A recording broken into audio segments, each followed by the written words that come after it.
tú abras nuestro entendimiento, Señor, para que tú abras nuestros ojos, para que tú pongas en mí la palabra, Señor, que yo tengo que hablar a tu pueblo, Señor.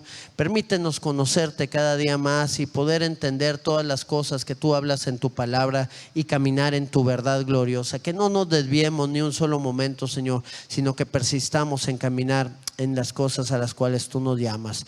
En el nombre de Cristo Jesús te lo pedimos. Amén, Señor. Amén. Amén. Bueno, yo tengo para ti un tema en esta mañana que le he titulado Conociendo los dones ministeriales. ¿Recuerdas que te comentaba del proceso que tenemos que llevar y cómo el discipulado nos va a ayudar a fortalecer esos dones que ya Dios nos ha dado a cada uno de nosotros? Bueno, vamos a conocer primeramente cuáles son esos dones o cuáles son esos regalos o algunos de los regalos que Dios nos ha dado, principalmente los dones que van enfocados al ministerio. Qué bendición tenemos al creer en un Dios que es bueno. ¿Cuántos sabemos que Dios es bueno? Que Él es un Dios dador. La naturaleza de nuestro Señor es de dar. Y yo me gozo con eso porque, mira, aun y cuando nosotros no conozcamos al Señor, o aun y cuando la gente allá afuera no conoce al Señor, si tú te acercas a uno y le preguntas: oye, ¿tú crees que Dios da al que le pide? ¿O tú crees que Dios es un Dios dador? Muy probablemente te vaya a decir que sí. ¿Por qué? Porque es algo que está arraigado en su corazón. A menos de que la persona sea atea por decisión, y digo atea por decisión porque a veces se rebela la gente en contra del Señor y decide no creer, aunque sepa que Dios está ahí, que Dios existe, pero decide no creer. A menos de que sea una persona de esas, la gente te va a decir: sí, yo creo que Dios da. ¿Y cómo podemos tener la evidencia de que Dios da, aun y cuando no le conozcamos? Porque cuando estamos en algún problema, la gente levanta sus ojos ante Dios, aun y cuando no le conozca. ¿Y qué es lo que hace? Señor, ayúdame. Señor, dame. Señor, necesito. Yo no sé si estás ahí, los más incrédulos. Yo no sé si tú estás ahí, si tú existes, pero si existes, ayúdame con esto. ¿Por qué? Porque sabemos que en el Señor hay una naturaleza que es la de dar. Y qué bueno que podamos encontrar esa naturaleza del Señor. Los que lo hemos conocido sabemos que Dios nos da aún más abundantemente de las cosas que le podemos dar. Y Dios, en cada una de sus tres personas, creemos en un Dios trino, en un Dios que es uno, pero que está en tres personas también: el Padre, el Hijo y el Espíritu Santo. Y en cada una de esas naturalezas podemos ver en la Escritura cómo Dios nos da o cómo Dios muestra su favor para con nosotros. Por ejemplo, la naturaleza del Padre. La naturaleza del Padre es de dar. En el libro de Juan, en el capítulo 3, en el verso número 16, todos conocemos este pasaje, o la mayoría de nosotros lo conocemos. A ver si lo pueden decir conmigo: porque de tal manera amó Dios al mundo que ha dado a su Hijo unigénito, para que todo aquel que en Él crea no se pierda, mas tenga vida eterna. Ok, el Señor ha dado, el Padre ha dado a su Hijo unigénito, para que todo aquel que en Él crea no se pierda, mas tenga vida eterna. El Espíritu Santo es otra de las personas que hay en la Trinidad. Y en el libro de 1 Corintios, capítulo número 12, en el verso número 11, dice la Escritura: pero todas estas cosas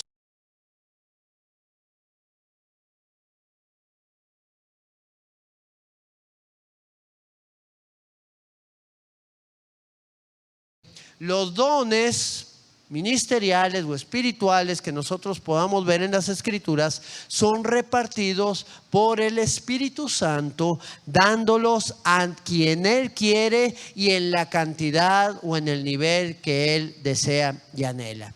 Ahora, del Hijo, yo quisiera que viéramos el libro de Efesios, porque vamos a estar viendo ahí algo importante. En el capítulo 4, el Hijo también se habla. Y dice: por lo cual, dice, subiendo a lo alto, cuando resucitó nuestro Señor Jesucristo, llevó cautiva la cautividad. De acuerdo a los teólogos, hablan que esa cautividad era la que estaba en el seno de Abraham. ¿Recuerdas cuando estaba Lázaro en el seno de Abraham y el rico ahí en ese lugar de tormento, y que levantaba sus ojos al padre Abraham y le decía: Padre Abraham, ven, dile a Lázaro que vaya y toque su dedo en agua y lo ponga aquí en mi lengua, porque estoy aquí en un gran tormento? Bueno, esa cautividad, esa que estaba ahí, fue la que fue llevada delante del Señor. Pero luego dice: y dio dones a los hombres. Llevó cautiva la cautividad y dio dones. Ahora, ¿qué es un don? La palabra descrita en el original, en el griego, es la palabra doma. Ahora, la palabra doma en griego significa regalo. Entonces el Señor dio regalos, nos dio regalos a ti y a mí. Quisiera que pudiéramos analizar un poquito cada uno de estos regalos que nos han sido dados por el Señor y preguntarnos por qué causa nos los dio. Poder entender cuál fue la razón por la cual el Señor nos dio esos regalos o esos dones, cuál era el propósito que Él tenía al entregarlos a nosotros, y preguntarnos si querrá algo el Señor de nosotros por esos dones que Él nos dio y que Él nos entregó. Vamos a ver algunos de esos puntos en este pasaje del libro de Efesios. Vamos a ver en particular estos dones que dio nuestro Señor Jesucristo a cada uno de nosotros, y vamos a ver qué es lo que el Señor quiere hablarnos en este tiempo. Y lo primero a lo cual te quiero llevar son los ministerios que Él dio, los dones ministeriales que fueron entregados a nosotros por medio de nuestro Señor Jesucristo. Ahí en ese mismo libro de Efesios, no cierres tu Biblia, ahí en el capítulo número 4. Vamos ahí un poquito más adelante, el verso 8 vamos al verso 11. Efesios 4:11, dice la Escritura. Bueno, hablaba en el verso 8 que Él había dado dones a los hombres. Bueno, ¿cuáles eran esos dones? Vamos allá al verso 11.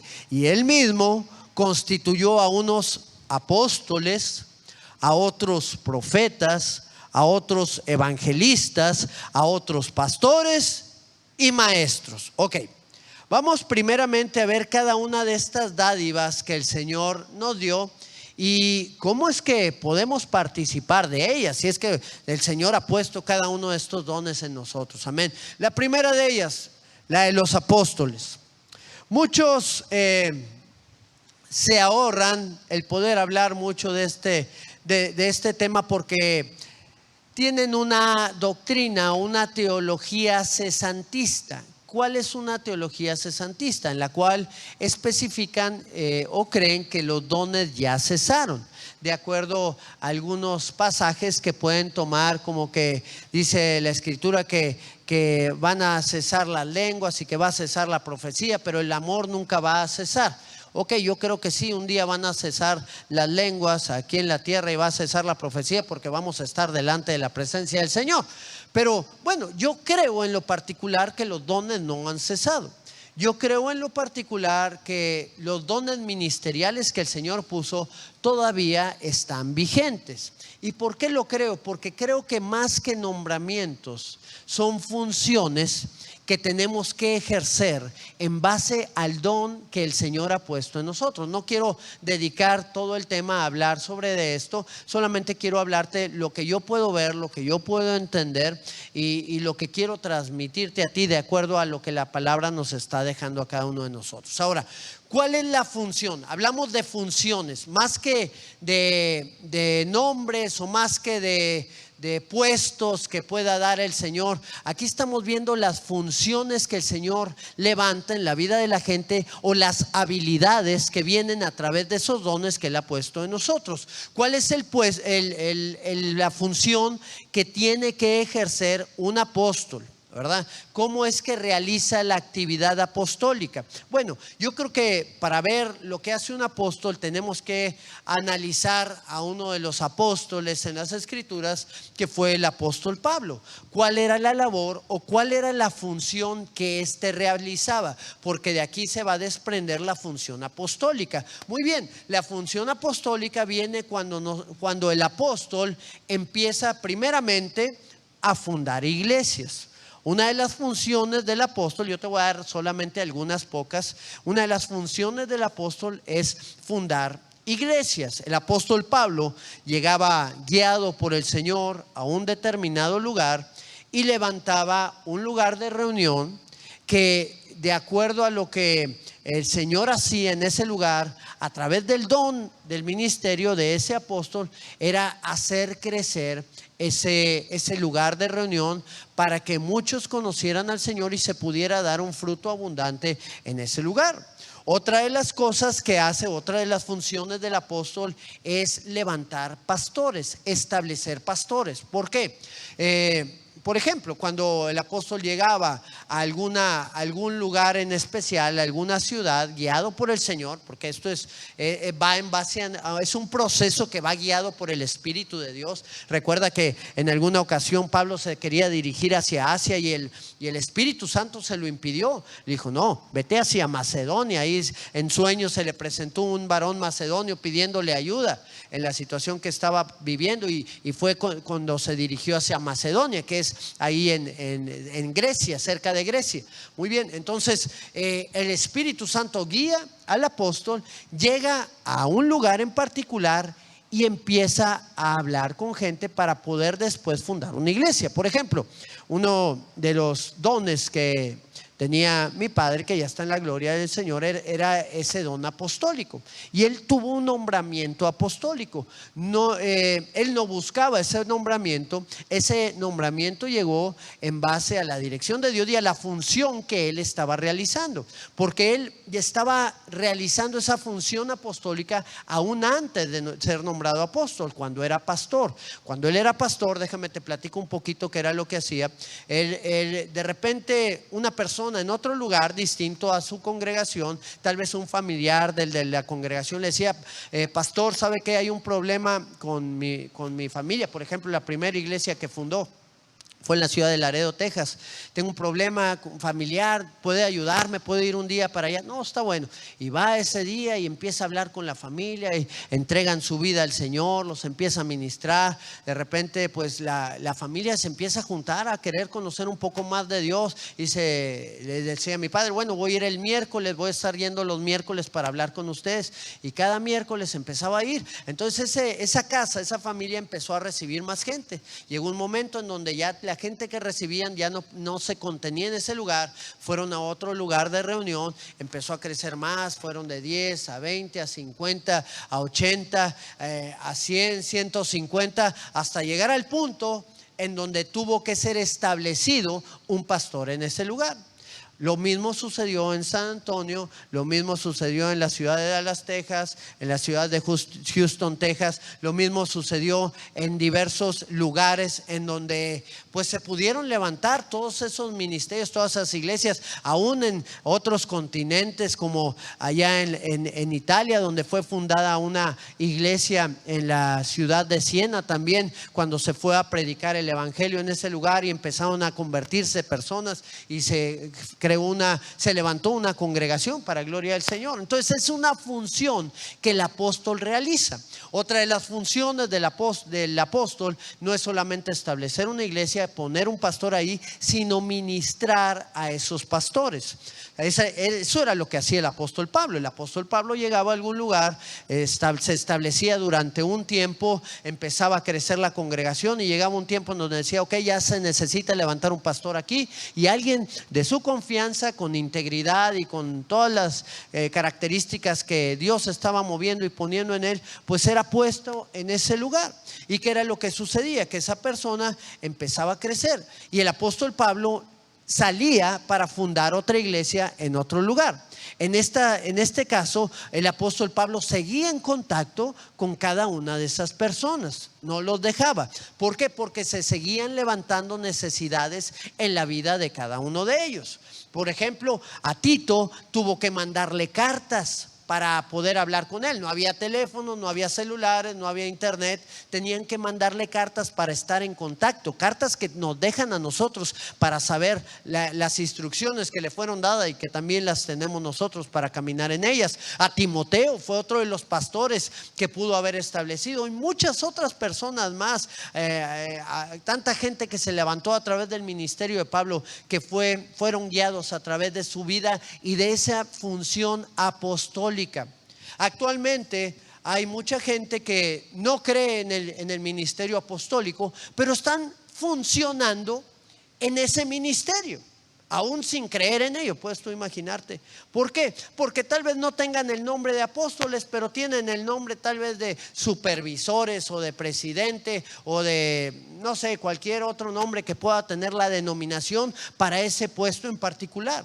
El detalle no es el nombre en griego, en español que se le haya puesto, es la función del don que Dios ha puesto en esas personas, que es importante que lo tengan. ¿Para qué? Para que se cumpla esa función, porque un pastor no puede estar solo. Un pastor necesita una autoridad.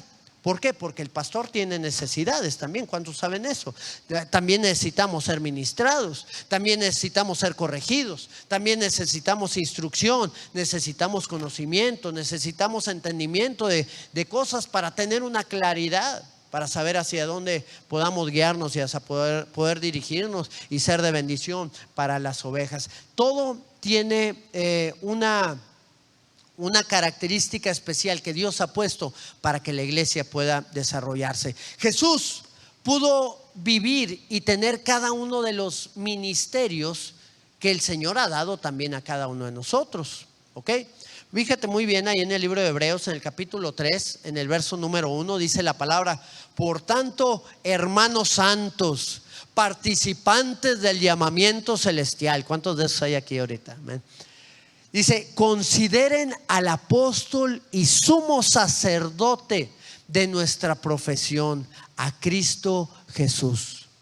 ¿Consideran a quién? Al apóstol y sumo sacerdote. El ministerio apostólico comenzó con nuestro Señor Jesucristo. ¿Ok? De ahí se levantaron pastores, de ahí se levantaron profetas, de ahí se levantaron apóstoles y una cantidad de siervos que hasta el día de hoy siguen fructificando. Amén. Muy bien. El segundo don o el segundo ministerio es el de los profetas. Otro ministerio que muchas personas, algunas personas cristianas, pueden indicar que ya no existe el ministerio profético, que ya no se profetiza, que ya la palabra ya fue dejada en las escrituras y que ya no hay, que ya no existe este don, o que ya no se puede dar. ¿Ok? Tenemos que tener que el ministerio profético también, más que un nombramiento, es una función a través de un don que Dios ha puesto en la vida de la persona. ¿Y cómo es esto?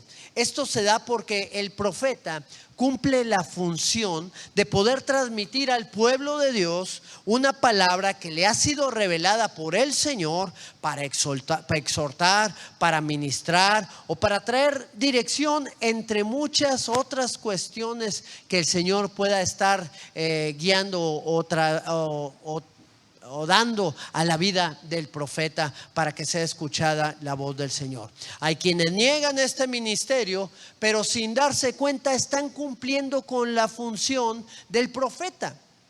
Están teniendo revelación de parte de Dios para poder transmitir al pueblo las cosas que Dios está diciendo y las cosas que se está hablando, y ni se han dado cuenta que están cumpliendo con esa profesión, porque ha sido dado el don a sus vidas. Yo conozco a personas que no creían en ciertos dones o en ciertos ministerios, y ahorita lo están funcionando. Un día llegaron a creer o a entenderlos y vieron que el Señor podía obrar a través de su vida. John Wimber creo que era uno de ellos. Él no creía en los dones, creía que ya habían cesado, y el Señor lo empezó a usar, y él fue un instrumento grandísimo para grandes avivamientos que se dieron allá creo que fue en Toronto, en los Estados Unidos.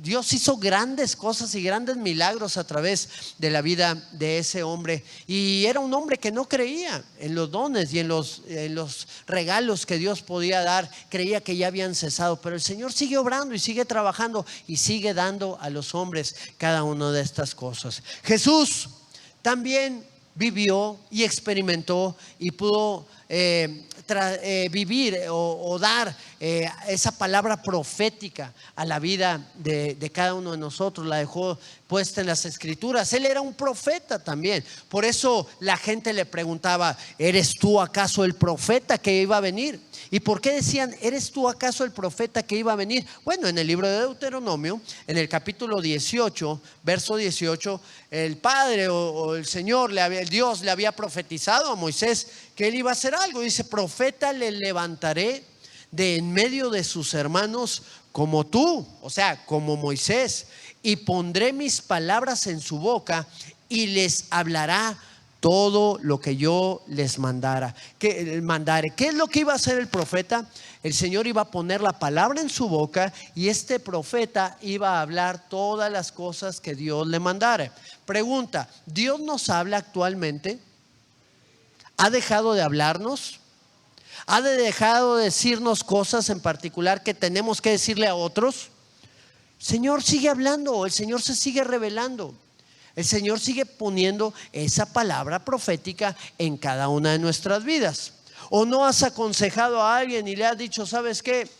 Tú, si sigues en este camino, te va a pasar esto. Es un camino de muerte, es un camino de perdición. Es un camino en el cual tú vas a ir hundiéndote poco a poco hasta que tu familia sea destruida. Y ves que Dios nos da esa palabra para advertir a la gente del camino que están llevando, así como le habló a Jeremías, y así como le habló a Elías, y así como le habló a tantos hombres de Dios. Una palabra de advertencia, y muchas veces nos la da el Señor para transmitirla. Ahí está el Señor revelándose en cada uno de nosotros para que ese don profético también se pueda levantar. Hay muchos profetas aquí, nada más que algunos no se han dado cuenta. No han tenido todavía la revelación completa o no han ejercitado ese don de tal manera que puedan afinarlo para poder ser usados por el Señor. Muy bien. El Señor le dijo a Moisés: voy a levantar un profeta como tú. Pero luego unos versos más adelante dice: voy a levantar a ese profeta como tú. Va a ser también como yo. Y qué interesante es que eso vino a través de nuestro Señor Jesucristo. Él era el profeta que iba a venir también. El tercer don o el tercer ministerio es el de evangelista.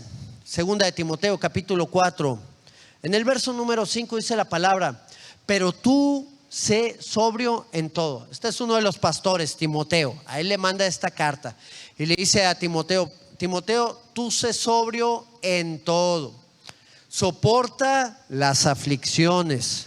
Y luego le dice: haz obra ¿de qué? Haz obra de evangelista. O sea, ejerce la función de evangelista. Cumple tu ministerio. El evangelismo es un ministerio que nos lleva a proclamar el evangelio de Dios. El evangelio son las buenas nuevas. Las buenas nuevas que el Señor quiere que lleguen a la gente. Y necesitamos también nosotros entender que el Señor nos ha llamado a proclamar las buenas nuevas donde quiera que nosotros estemos. ¿Cuántos sabemos que el Señor así lo ha dicho en su palabra? Pero hay gente en particular en la cual Dios ha puesto un don de evangelista. ¿Okay?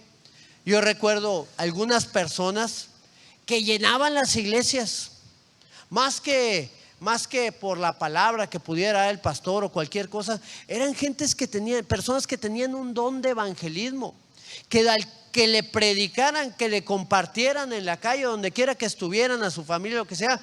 Traían a la gente el domingo a la iglesia y se quedaban. O sea, se afirmaban. ¿Por qué? Porque esta persona tenía ese don para poder hablarles de la palabra de Dios, para que sus necesidades fueran tocadas por el Señor en ese tiempo y Él las supliera.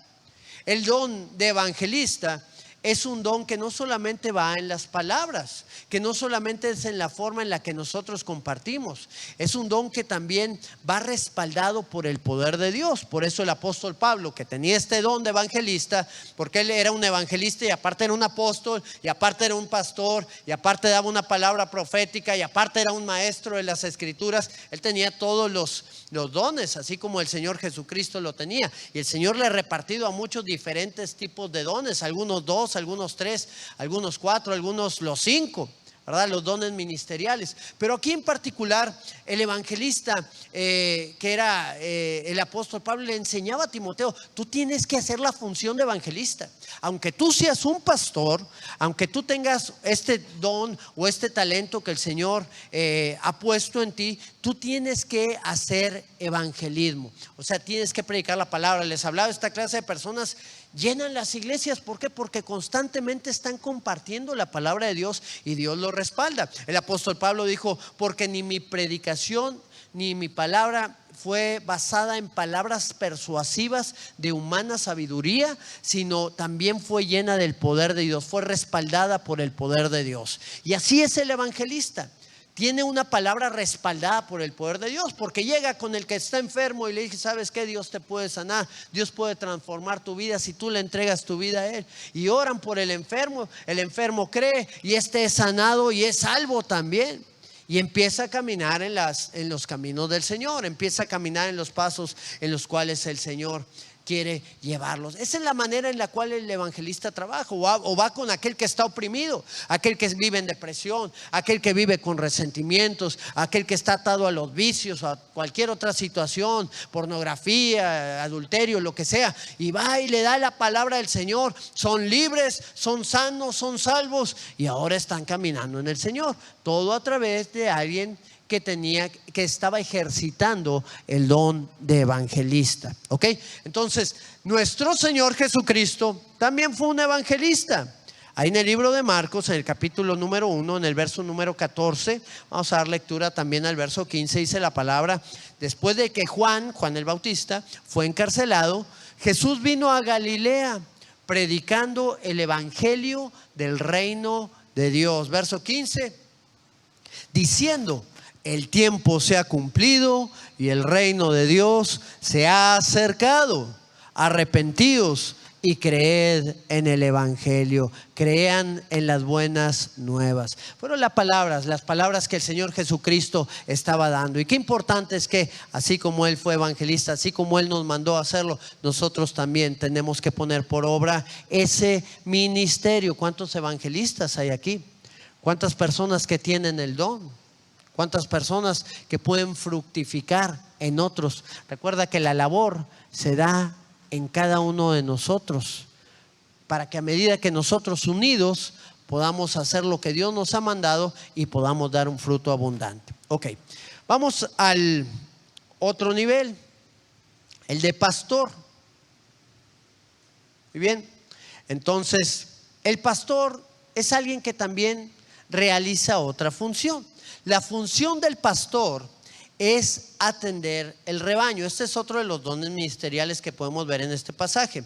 La función del pastor es atender el rebaño. El rebaño no es del pastor, hay que dejarlo bien claro. ¿De quién es el rebaño? El Señor. Nosotros solo somos los empleados del Señor. Somos los siervos del Señor. Así como tal vez el dueño de una finca puede contratar pastores para que anden llevando a pastar a sus ovejas, para que las cuiden, para que las traten bien, pues así el Señor nos pone a su servicio, nos da ese don en particular para que podamos pastorear al pueblo de Dios. ¿Cuál es la función del pastor?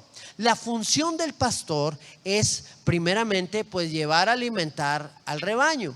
¿Y cómo se alimenta el rebaño? Pues con los pastos verdes, con una palabra viva, con una palabra buena, con una palabra que sea de bendición para el pueblo. Y a medida que nosotros podemos transmitir el mensaje del evangelio, nosotros estamos alimentando al pueblo con su palabra, porque la palabra de Dios es la que trae el alimento. Yo pudiera contar muchas anécdotas, muchas historias o muchas cosas, pero realmente pues te vas a quedar solamente con las historias que te conté, conté. Pero si te quedas con la palabra de Dios, esta va a dar un fruto abundante en tu vida. Entonces es el alimento sólido, es el alimento fuerte, la palabra. Y eso es lo que los pastores están encargados de transmitir. El pastor también tiene un cuidado de las ovejas. El pastor tiene que buscar la sanidad de las ovejas, tiene que vendar las heridas. Por eso cuando alguna persona está pasando alguna necesidad, va con el pastor para poder transmitirle esa necesidad y que el pastor pueda ayudarle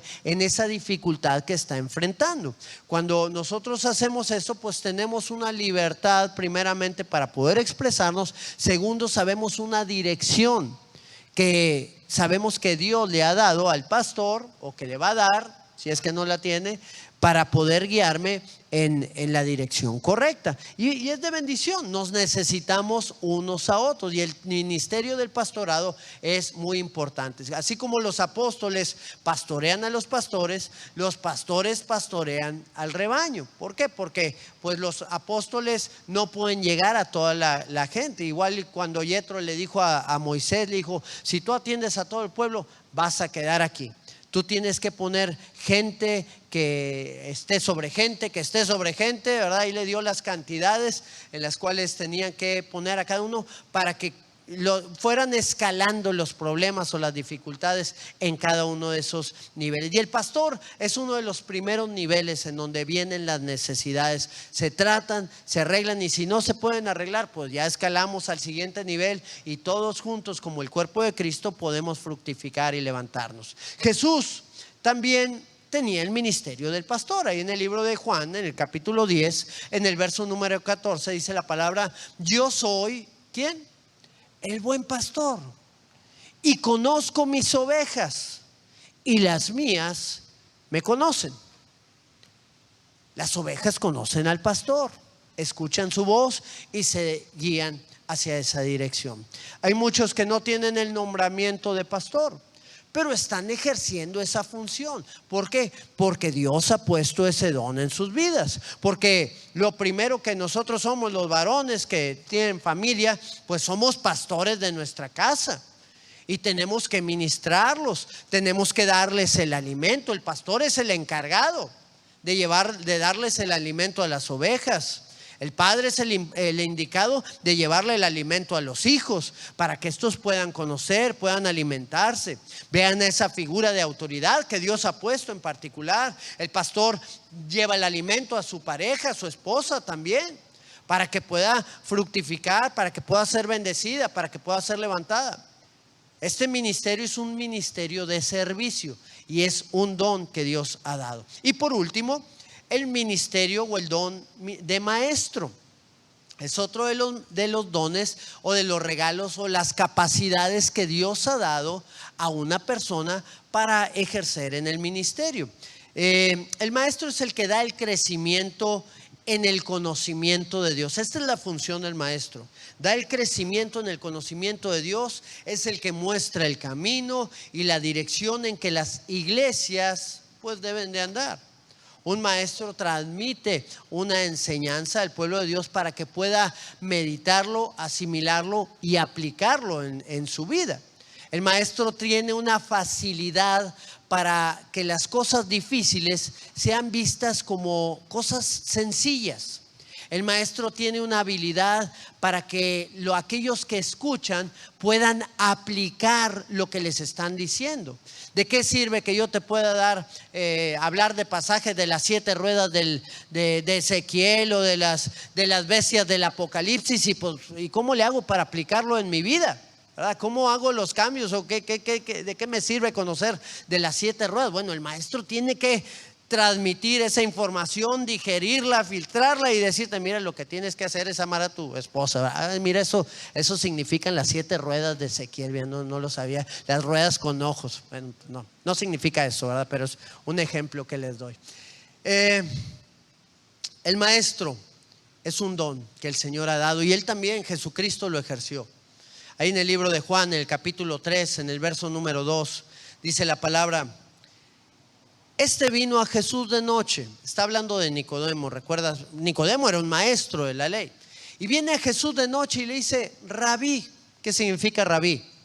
Ok. Sabemos que has venido de Dios, ¿qué? Como maestro. Sabemos, la gente sabía que Jesús era un maestro, porque nadie puede hacer estas señales que tú haces si no está Dios con él. Qué interesante que nuestro Señor Jesucristo cumplía cada uno de los ministerios. ¿Recuerdas? Hemos hablado en estos domingos de esa parábola de los talentos, que son los regalos de Dios. Yo no sé si el Señor se refería en esa parábola a los 5 ministerios, porque dice, al que más se le dio, se le dieron 5. Y luego al otro se le dieron 2. Y al otro se le dio 1. Y el de 5 pues los multiplicó, y el de 2 también. Bueno, yo no sé si esos 5 eran estos 5 dones ministeriales.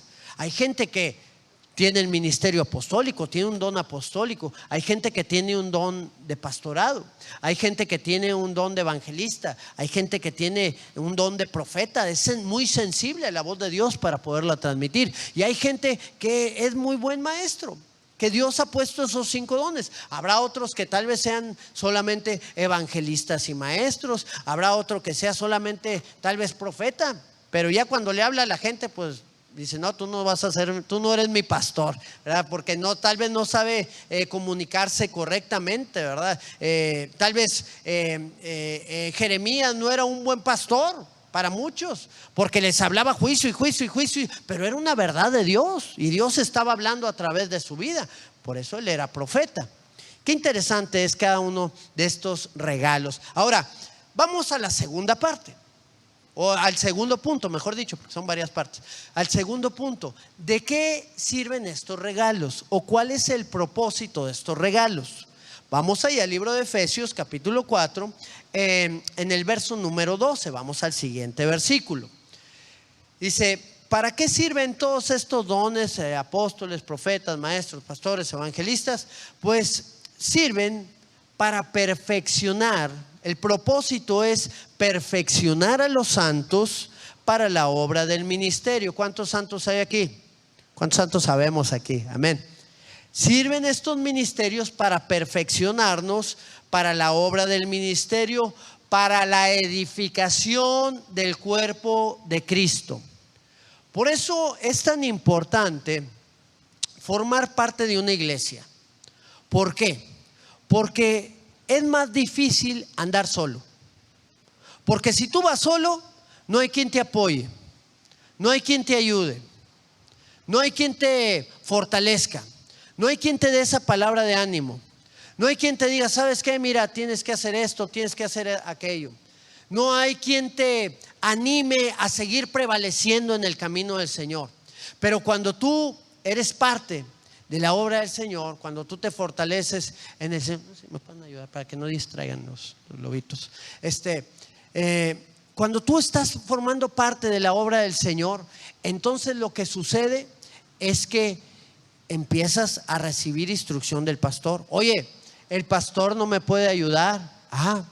Vamos a seguir escalando, vamos al apóstol o al ministerio apostólico, aquellos que puedan ayudarnos de una mejor manera a salir adelante en esta situación que estamos enfrentando. Oye, necesito palabra de Dios, y se acerca un hermano y dice, mira, el Señor me dice que quiere obrar en tu vida, que quiere obrar en tu matrimonio, que tienes que hacer esto, que tienes que hacer aquello. Y empezamos a tener dirección del Señor, empezamos a caminar, y el cuerpo de Cristo empieza a edificarse, la iglesia empieza a crecer, y luego Dios te empieza a usar a ti.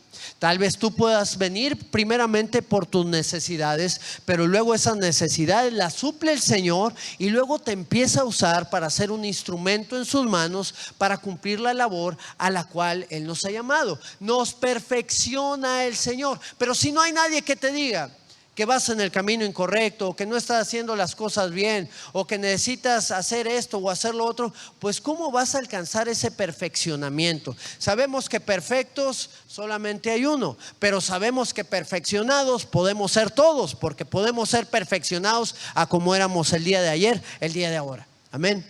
Al día de ahora podemos tener un crecimiento, y cada día tenemos que ir creciendo, porque vamos llegando a la estatura del varón perfecto día tras día en nuestras vidas. En el libro de Hechos, En el capítulo número 9, verso 31, dice la escritura: entonces las iglesias tenían paz por todo Judea, Galilea y Samaria, y eran edificadas andando en el temor del Señor, y se acrecentaban fortalecidas en el Espíritu Santo. Fíjate cómo cada una de las comunidades iban acrecentándose y fortaleciéndose a través de la unión de estos ministerios o de estos dones que Dios había dado, a través de los apóstoles, de los pastores, de los profetas, de los evangelistas y de los maestros. Crecían, se fortalecían, eran instruidos, iban creciendo, iban fortaleciéndose, y así sucesivamente se iba derramando la gloria de Dios.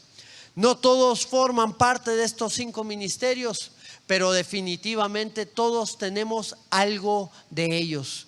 Todos hemos recibido de parte de Dios algo de cada uno de ellos. Solo tenemos que desarrollarlo, porque tú puedes tener un ministerio de evangelista, tú puedes tener ese don, Dios lo ha depositado en tu vida, pero si tú tienes temor de compartir la palabra, y si tú no transmites lo que el Señor ha puesto, tú te vas a convertir en ese que le dio un talento, que tal vez solo tenía el talento de evangelista, pero que no lo usó, y le dijo: mira, Señor, tuve temor, tuve miedo de compartir tu palabra, no me fueran a decir algo, no me fueran a rechazar, no se fueran a enojar conmigo, te lo regreso, aquí está, lo escondí, aquí lo tienes.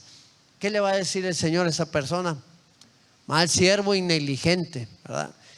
Qué interesante es que el Señor nos da los dones para que podamos utilizarlos. Ahora, ¿cuál es el objetivo? Vamos al punto número 3. ¿Cuál es el objetivo por el cual el Señor nos da cada uno de estos dones?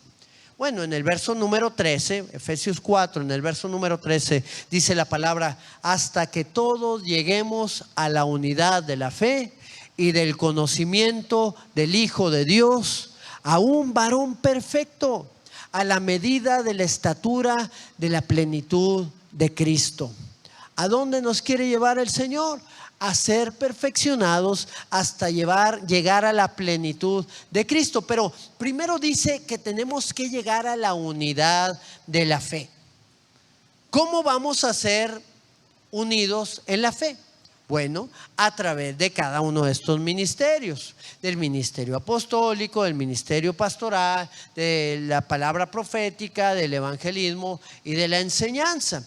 El objetivo es que cada uno de nosotros pueda ser instruido para caminar en esa verdad y alcanzar todas las cosas que Dios tiene para nosotros. Primera de Corintios capítulo 1, en el verso 10, el apóstol Pablo le dice a los corintios: recuerda, los corintios tenían muchos dones ministeriales, pero desgraciadamente les faltaba carácter.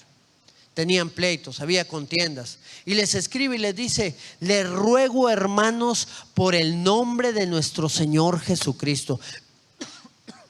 Fíjate la forma en la cual él se expresaba: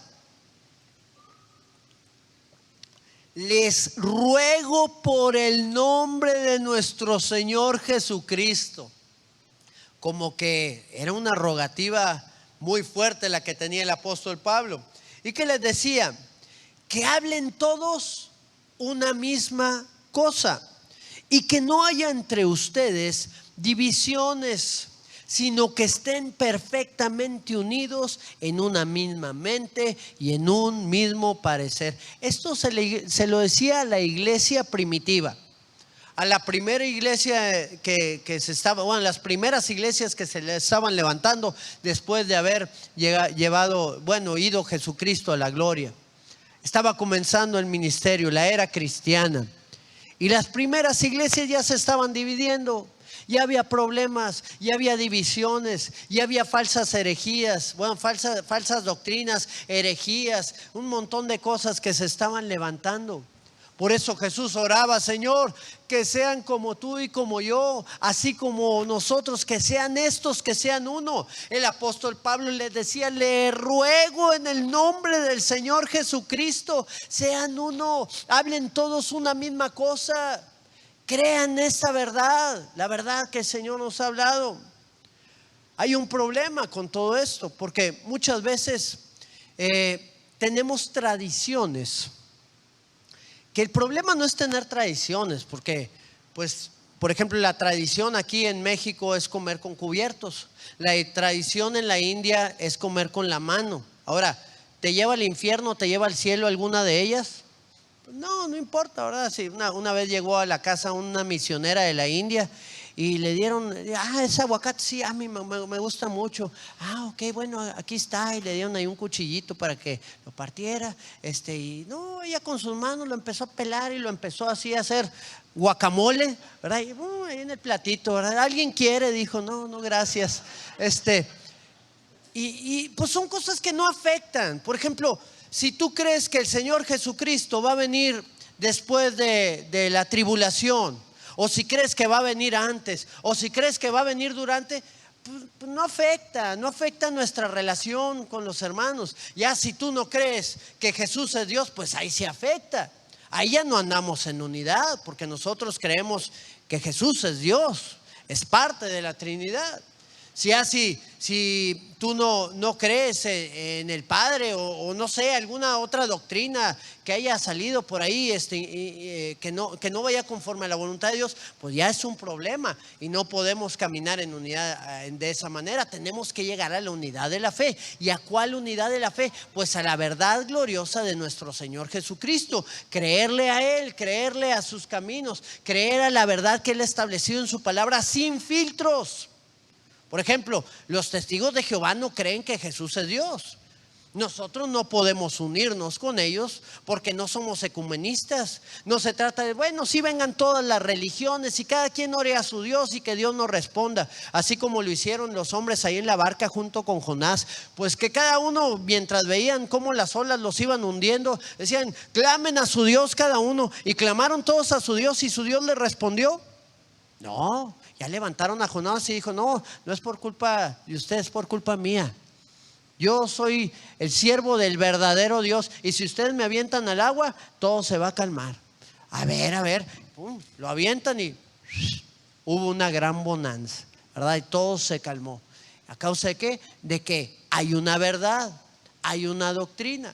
Pero la gente la mira a través de filtros. Los testigos de Jehová, los nuevos adeptos, pues ellos escuchan la instrucción de su maestro, del que le está enseñando. Entonces ya no ven la palabra directamente, ya la ven a través de un filtro.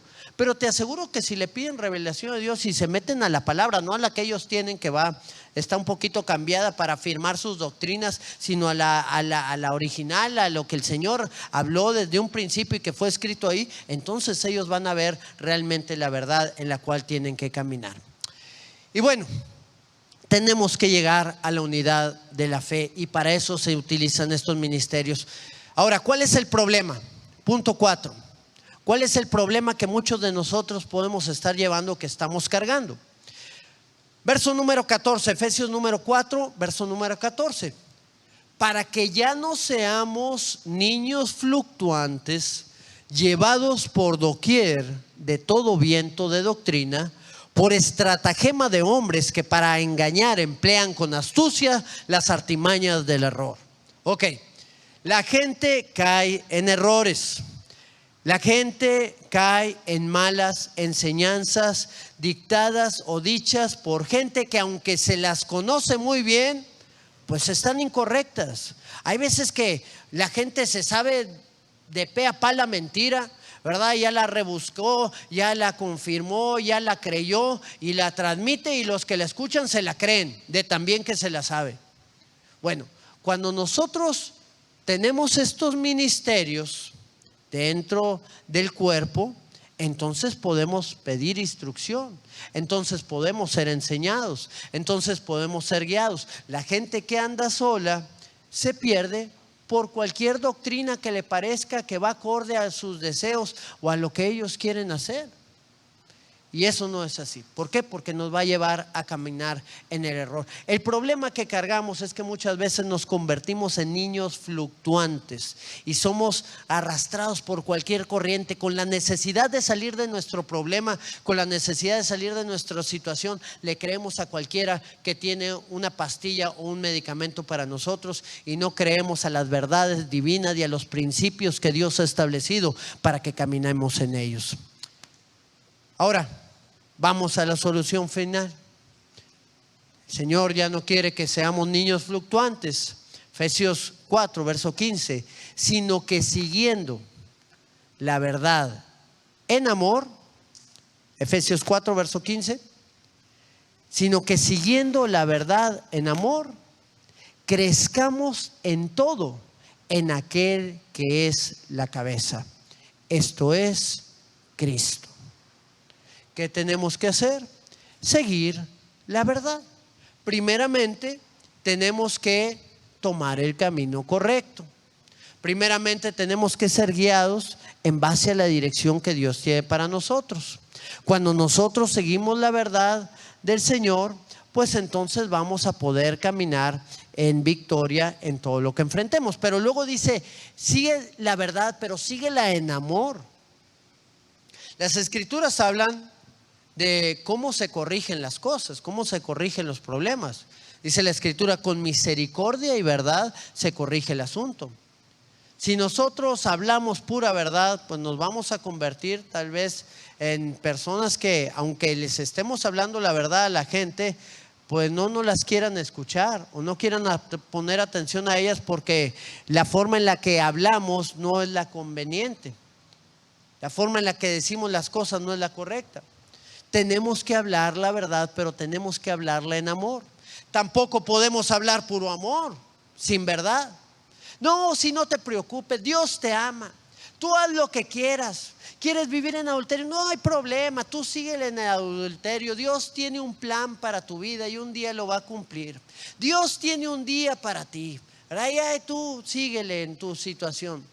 No, la verdad solamente hablada va a provocar rebelión en la gente. Nos van a rechazar, se van a resistir. Y dar puro amor, pues nos van a llevar a vivir en un libertinaje, a vivir fuera de la voluntad de Dios, a vivir apartados, que al cabo, que está bien, no hay problema, que al cabo Dios me ama. Por eso es que tenemos que seguir la verdad en amor. Con misericordia y con verdad se corrige el asunto. Y bueno, siguiendo la verdad en amor, ¿qué va a pasar? Vamos a crecer en todo en aquel que es la cabeza. Esto es en Cristo. Él es el camino, Él es la verdad. Él manifestó su amor por cada uno de nosotros. De tal manera nos amó el Padre, nos amó Dios, que dio a su Hijo, pero para que todo aquel que cree en Él, y si le creemos, caminamos en su voluntad. Para todo aquel que le ama, y si le amamos, guardamos sus mandamientos. Crezcamos en todas las cosas en aquel que es la cabeza. Él es la cabeza, nosotros somos el cuerpo de Cristo. Y nos dio diversas funciones para ponerlas por obra, para ponerlas en práctica. ¿Qué dones te ha dado Dios a ti? ¿Qué cosas ha puesto el Señor en tu vida? ¿Hay algún don especial que esté tal vez ahí algo escondido, que no lo hayas querido dejar sacar por temor o por cualquier situación, por el qué dirán, o porque otros tienen el don en otro nivel mayor que tú y tal vez te vas a sentir menos? O tenemos que desarrollarlo en este tiempo para que podamos multiplicarlos en otros más. Yo creo que Dios va a levantar de aquí pastores, profetas, maestros, apóstoles, no sé, gente, evangelistas que cumplen el llamado y el propósito de Dios. Lo que tenemos que hacer en este tiempo es tomarnos nada más de la mano del Señor y esperar en Él. Yo quisiera hacer un llamado. Si tú sabes que Dios ha puesto cosas en tu vida y quieres ponerlas por obra en este tiempo, nada más ponte de ahí de pie delante del Señor y dile: Señor, yo quiero hacer tu voluntad. Yo quiero cumplir ese llamado y ese propósito que tú tienes para mí. Revélate, Señor, a nuestras vidas. Haznos entender el camino, Señor, por el que debemos de andar. Llévanos a crecer, Señor, andar en amor, andar en tus pasos, andar en tus propósitos. Que nada nos detenga, Señor, de alcanzar todas las cosas a las cuales tú nos quieres llevar y en las cuales tú nos estás llamando en este tiempo. Venga tu reino, Señor, a nuestras vidas. Que podamos, Señor, cada uno de los que están aquí, cumplir la función que tú has dado a nosotros, Señor. Todos estamos en un nivel, Señor. No nos queremos quedar en ese nivel. Queremos desarrollar el don. Queremos desarrollar, Señor, ese regalo que tú nos has entregado y que tú nos diste para poder cumplir la labor y aquí en la tierra que tú nos has entregado, y poder edificar a tu pueblo, a tu iglesia, para que muchos te conozcan, para que muchos entiendan que tú eres el Señor, que tú eres nuestro Dios. Levántate sobre cada vida, Señor. Yo oro por esos apóstoles, profetas, maestros, evangelistas, Señor. Por esos pastores que tú vas a levantar, Señor, de este lugar. Por esa generación, Señor. Esos niños que están ahí, Señor. Sé que tú los vas a tocar, Señor, y tú los vas a levantar, Señor. La vida de mis hermanos, Señor. No importando la edad de cada uno, tú todavía tienes planes que quieres cumplir en cada uno de nosotros, Señor. Cumple tu obra, Señor. Cumple esa labor gloriosa que tú nos has encomendado. Cumple tu propósito en nosotros, Padre. En el nombre de Cristo Jesús. Amén, Señor. Amén. Tú nos creaste con un propósito, para tu nombre glorificar. Y cada día sobre la tierra proclamaremos tu majestad. Oh sí, Señor, tú nos creaste para alabarte. Tú nos creaste para alabarte, para tu gloria manifestar. Para tu gloria manifestar. Y cada día sobre la tierra. Y cada día sobre la tierra. Oh sí, Jesús, anunciaremos tu gran bondad. Anunciaremos tu gran bondad. Queremos darte gloria y honor. Queremos darte gloria y honor. Queremos darte la adoración. Queremos exaltarte por siempre. Queremos darte la gloria y el honor, Señor. Queremos darte gloria y honor. Queremos darte la adoración. Queremos exaltarte por siempre. Oh, tú nos creaste con un propósito, Señor. Tú nos creaste con un propósito, para tu nombre glorificar. Cada día sobre la tierra. Y cada día sobre la tierra anunciaremos tu gran bondad. Queremos darte la gloria a ti. Queremos darte gloria y honor. Queremos darte la adoración. Queremos exaltarte por siempre.